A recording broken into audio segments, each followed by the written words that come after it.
One of the emphases of this event is not just the science. The science is obviously the core of it, but integral to this event, really integral from the very beginning, is to bring that science to the general public.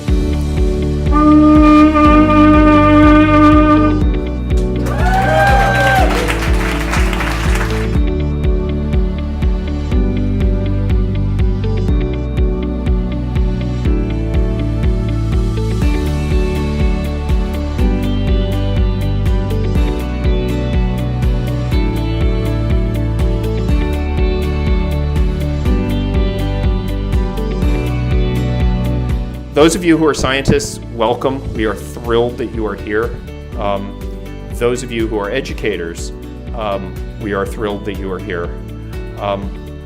One of the aspects of this event is to get these two communities to talk to each other, much more than they have been.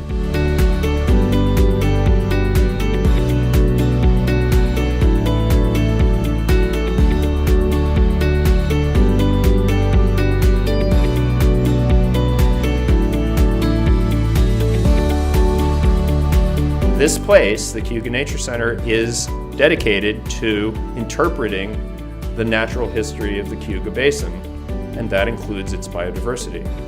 So this is not somewhere in the Amazon where we'll discover new species with every step, but what many of you know far better than I is that there are still new things to be discovered here.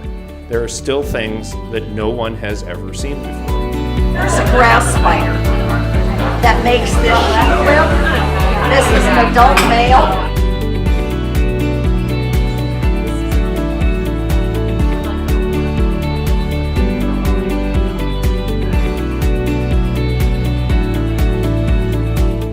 We need to learn to be really great advocates of one another.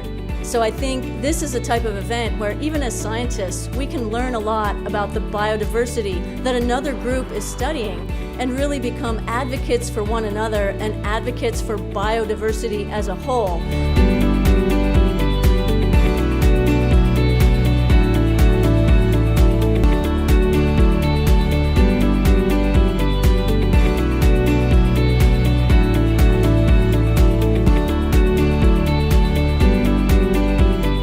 Kind of hang out underneath a flower, bite onto it with their mandibles, and start shaking their wings violently, and then you'll see pollen dropping out of the flower.